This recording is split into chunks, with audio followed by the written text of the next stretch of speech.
Bonjour, bienvenue sur la chaîne, c'est Cashflow Afrique. Ici on parle de business, de crypto, d'investissement boursier, des choses qui peuvent nous permettre d'atteindre la liberté financière plus facilement. Alors aujourd'hui nous allons parler d'un sujet important en crypto, les gaz fees ou les frais de gaz. Imagine tu veux envoyer 100 $ en crypto, mais au moment de valider la transaction on te demande 20 $ de frais. 20 $ pour juste cliquer sur envoyer. Arnaque, bug ou système normal. Bienvenue dans le monde des gaz fees. Aujourd'hui tu vas comprendre pourquoi ces frais existent, pourquoi ils explosent parfois et comment les éviter. Et surtout, comment les utiliser intelligemment pour ne plus perdre ton argent. Reste jusqu'à la fin parce que tu vas apprendre que littéralement te faire économiser des centaines de dollars en crypto. Partie 1. C'est quoi un gaz fee? Un gaz fee, c'est simplement les frais que tu paies pour utiliser une blockchain. Chaque fois que tu envoies de la crypto, échange un token, utilise une application, tu dois payer. Pourquoi? Parce que derrière chaque action, il y a des machines, des validateurs et du calcul informatique.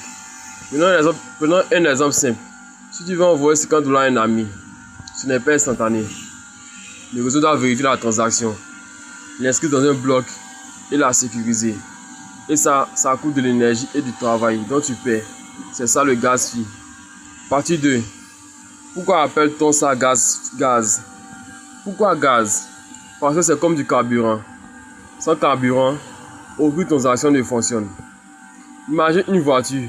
Sans essence, elle ne bouge pas. Sans gaz, la blockchain ne fonctionne pas non plus. Chaque action consomme une quantité différente de gaz. Par exemple, envoyer les cryptos, peu de gaz.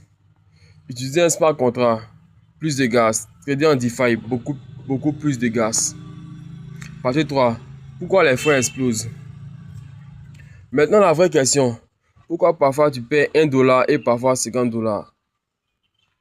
Réponse simple. L'offre et la demande. Beaucoup de gens utilisent les réseaux congestion. Les utilisateurs se battent pour passer en priorité, donc ils augmentent les frais. Résultat, celui qui paie le plus passe en premier. C'est comme une enchère. Partie 4. Les pires moments du gaz. Pendant les bull runs, les gaz fees deviennent fous. Exemple réel, Mint NFT, 200 $ de frais, Swap Token, 100 $, c'est transfert, 30 $. Beaucoup de gens perdent de l'argent juste en frais. Les blockchains pas chers. Heureusement, il existe des alternatives, frais presque gratuits. Transaction étant rapide, frais simples, bonne adoption. Solution pour réduire les frais d'Ethereum. Ces réseaux permettent de faire les mêmes actions, mais moins chères. Comment réduire les gaz fees? Voici les vraies stratégies. Utilisez les bons horaires, tôt la nuit ou tôt le matin. Choisissez la bonne blockchain. Utilisez le layer 2, comme Arbitrum, Optimism. Vérifiez avant de valider toujours. Regardez les frais. Évitez les périodes de hype. Partie 7. Les erreurs à éviter. 1. Erreur 1. Envoyer une petite somme avec de gros frais. Erreur 2. Oublier de garder du gaz dans son wallet. Erreur 3. User Ethereum sans comprendre les coûts. 4. Paniquer et payer trop cher. Partie 8. Futur des gaz fees. Le futur. Frais de plus en plus bas. Réseau plus rapide. Adoption massive. Ethereum évolue, les layers 2 explosent et les utilisateurs deviennent plus intelligents. Conclusion. Aujourd'hui, tu as compris une chose essentielle. En crypto, tu ne perds pas seulement avec le marché. Tu peux aussi perdre avec les frais. Mais maintenant, tu sais ce que sont les gaz fees, pourquoi ils existent, comment les éviter et surtout comment garder plus d'argent pour toi. Si cette vidéo t'a aidé, abonne-toi.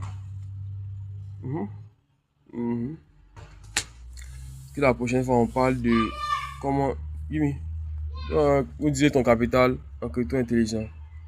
À très bientôt.